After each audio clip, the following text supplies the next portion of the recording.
What's going on, everybody? Good late morning. Hope you guys are doing well. Although, realistically, I know that you are doing well because last night was such a definitive Seattle Seahawks win.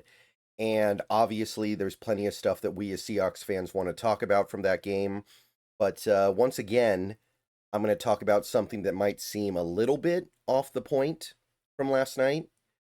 But this caught my attention. This intrigued me and I think it's worth going over a little bit here, even though it happened before the game was played last night. So we have here a little bit of an exchange on X between a couple of pretty high-profile Seahawks voices, and one of them is Brady Henderson, Brady Henderson, kind of an insider. So when he says stuff, you definitely want to listen.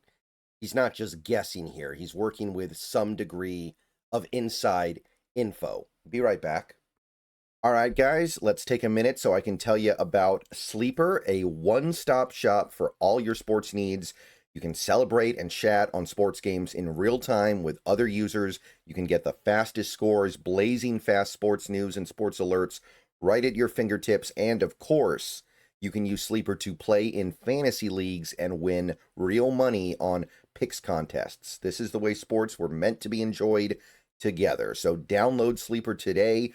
Use promo code SBN to get up to a $100 match on your first deposit. And you can pair that with another promo they have right now where you can get a $20 entry free with no deposit required. So get both of those things going. Terms and conditions apply. See Sleeper's terms of use for details. Currently operational in over 25 states and growing. So check out Sleeper today. Get to it and go have some fun with sports this year. All right, welcome back. So we've got also Nemhauser here involved in the thread, but basically Brady Henderson made a tweet on what was this? Early yesterday. So this was well before the Seahawks played their game against the Commanders. Basically talking about the trade deadline and whether or not the Seahawks are likely to be looking to trade somebody like a Boye Mafe or a Reek Woolen in the, well, now, next, I think it's going to be 26 hours until the deadline. And one thing he points out is that the Seahawks are likely going to give big extensions to 3 players this spring, and that'll make it hard to re-sign players because that's a lot of money they're going to have to give out. So getting draft picks in the upcoming draft might be really valuable versus comp picks in 27, which makes sense. And also, there's no guarantee of comp picks, right? You have to be very passive in free agency in order to get compensatory picks. But the idea is we might need picks now. Well, now I mean this upcoming offseason. We can't afford to let somebody walk in the offseason and then get a comp pick another year later. So the idea is, even though you're not going to get a ton for Mafe or Woolen that you wouldn't theoretically get in a comp pick, you might still value that enough to make something happen. Now, I want to stress real quick that Adam Schefter's article that Brady Henderson is talking about here did say that he doesn't think the Seahawks are looking to move Woolen or Mafe, but he does give this as a reason why they might be willing to, whereas normally they would not. And then Nemhauser replied, or quote, retweeted, I think it's called, to Brady Henderson here talking about kind of the, this is a little bit of the elephant in the room here. We know that John Schneider does not like re-signing a player until he has 1 year left on his deal. And this is something that kind of goes way back with him and Paul Allen. Like, he and Paul Allen had this understanding that when they conducted business, they were not going to extend players that still had more than 1 year left on their deal. That was something they just didn't want to do, and they didn't want to do it at all because they knew that if they did it once, they would have to do it for, or at the very least, everybody would come out being like, oh, you did it for that guy. Why don't you do it for me? And we saw a very good example of this. In 2015, the Seahawks actually had a contract standoff with Cam Chancellor where he wanted to slightly, and I do mean slightly, redo his contract when he had 3 years left on it. He didn't want an extension, but he did want a different deal that would be more favorable to him. And the Seahawks said no, and they pushed it to the point where Cam, excuse me, Cam missed 2 games. And at that time, I mean, that was one of your most important players on the team. And with the very little bit he was asking for and the great value he added to the team still dug their heels in and said no. So what Nemhauser is pointing out here is that JSN and Witherspoon, with the 5th-year options that they're going to have, will have 2 years left on their deal this upcoming offseason. So he doesn't think they'll get extended. Now, Nemhauser, obviously one of the big, great voices of Seahawks fandom on the internet, has a big following on X, has a big following on YouTube.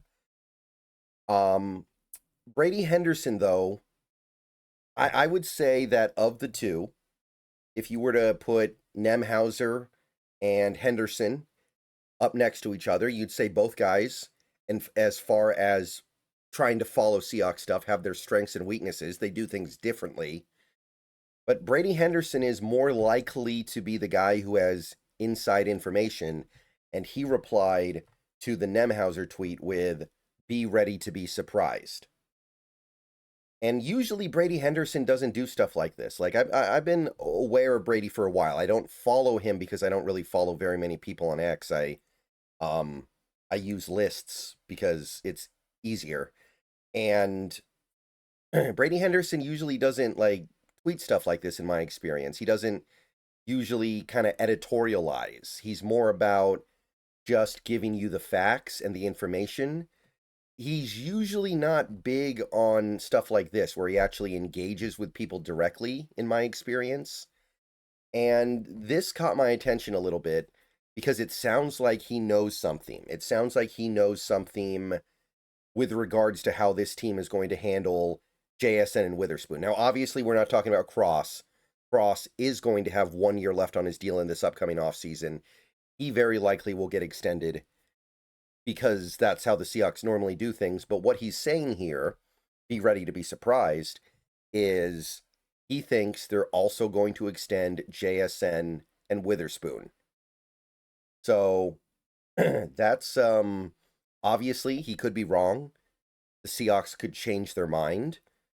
He could be working off of information that is inaccurate. There's plenty of stuff that is still not entirely clear, but this is a fairly definitive statement that he believes that JSN and Witherspoon are going to get their extensions with 2 years left on their rookie deals. And I think most Seahawks fans are on board with that, especially JSN. But I think there's an understanding in this league right now that the earlier you extend a guy, the bigger break you get on the extension. And a lot of the top teams right now, they take care of this stuff early. Like the Eagles, they're constantly extending players early. So I think you want to be like the Eagles. And then you have teams like the Cowboys who constantly push this stuff back. And what have they won recently? So I think that most Seahawks fans are on board with this. So, I mean, if you take Brady Henderson at his word here, which I am inclined to do, not to say that he's guaranteed to get it right, but I do tend to bet on Brady Henderson over most other voices here, then you're probably happy about that. But one thing I want to say, just to kind of just to kind of talk about this a little bit more. When the time comes to pay these guys, it's gonna be a lot, okay? And I'm gonna say this right now: be ready for it, and be ready to be okay with it, okay? This isn't okay. This is not a DK Metcalf situation where there was an argument that DK Metcalf wasn't worth elite receiver money. Okay. And a lot of people had different takes on whether or not DK was going to be worth the top of the line money. And it was arguable. It could have gone either way. There were arguments to be made to both sides. Okay. JSN. All right. Well, first, let's start with this. Okay. These are the top wide receiver contracts in the NFL by average annual value as of this moment. Jamar Chase currently holds the all-time record for average annual salary for a receiver, 40.25 million a year. Be ready for JSN to possibly beat that, and if he doesn't beat it, he's only going to be fractionally behind it. We're talking about a $40 million a year player, and that 40, if it goes up to 41, 42, 43, I'm not going to be that surprised. And more importantly than that, I'm not going to be unhappy about it. I'm not going to be anxious about it. And I really hope that this fan base is buckled up for it and is ready to accept it. This guy is doing things that no receiver in NFL history has ever done. Okay, I looked at a list, this list right here. All-time NFL single season yards from scrimmage leaders. Okay? First of all, pretty much everybody on this list is a running back. Okay? In order to find a wide receiver, you have to go all the way down to 83rd, Cooper Kupp in 2021. Less than 2,000 yards. 74 players in NFL history have had seasons with more than 2,000 yards from scrimmage. JSN is on pace to be the 75th.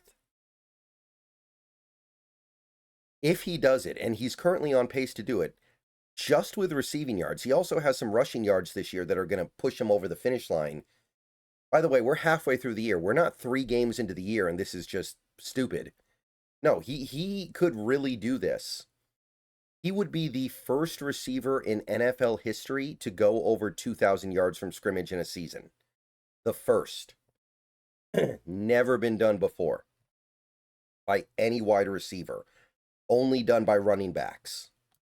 So if JSN goes to the Seahawks this offseason and the extension gets discussed and he wants 40 million and he gets 40 million, what I'm hoping is that I don't see Seahawks fans wringing their hands and holding their head and going, oh, that's too much money. Oh, we're screwed. That's too much of the cap. That he's not worth that. That's overpaid. You can't pay a player that much. No. Okay? Just be ready for it. Be cool with it. And understand that this is how it works. If he ends this season as the best receiver in football, then he deserves to get paid like it. If he ends this season having had one of the best single seasons for any receiver in NFL history, he deserves to get paid at a rate that rewards him appropriately for that. Again, this is not a DK Metcalf thing where, yeah, maybe DK Metcalf wasn't worth the top of the line money that he got, that we would have had to give him in all likelihood. I argued that at the end of the day, quibbling over a couple $1 million doesn't really matter that much, but at least there you could say, yeah, there are probably too many holes in his game in order to justify this contract. You can make the argument, okay? JSN, there's no argument. He's done everything you could ever want a receiver to do. He's young. He's still, going to be 24, 25 when he gets this extension? And guess what? In 2026, 2027, 2028, down the line, you go down the line, there are going to be receivers that blow past him. And by the time we get to like 2028, JSN's contract is going to look like a bargain probably. So that's what I'm going to say right now. Just buckle up, accept that we're going to pay a ridiculously high price, and it's okay. It's worth it. He's that good. And if you're not willing to give out these big contracts, you're not going to get the top of the line players. And same for Witherspoon. Okay, now with Witherspoon, it's a little different. He hasn't blown up the way JSN has this year. Right? JSN is having one of the great receiver seasons ever Witherspoon has missed most of the season so far, but it's going to cost a lot. Like Sauce Gardner has the record right now for a cornerback at just over 30 million. Derek Stingley got 30 million a year. JC Horn 25. Pat Surtain got 24. A couple years ago. Like maybe Witherspoon doesn't beat out Sauce. Maybe because Witherspoon has missed a handful of games in his career and he doesn't have a ton of ball production, but honestly, neither does Sauce.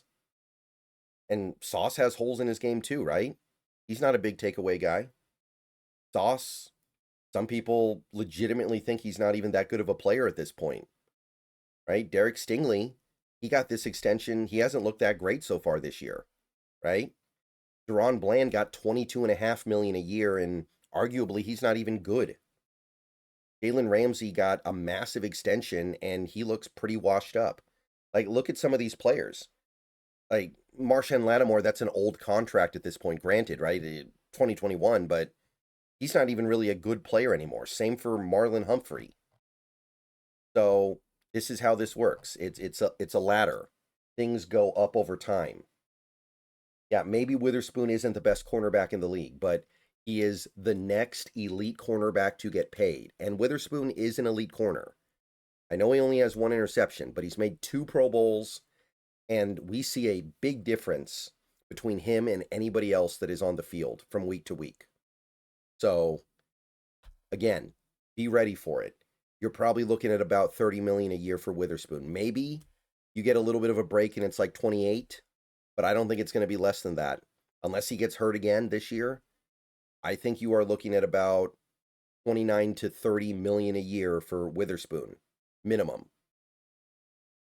Be ready for it. It's okay. It's not that big of a deal.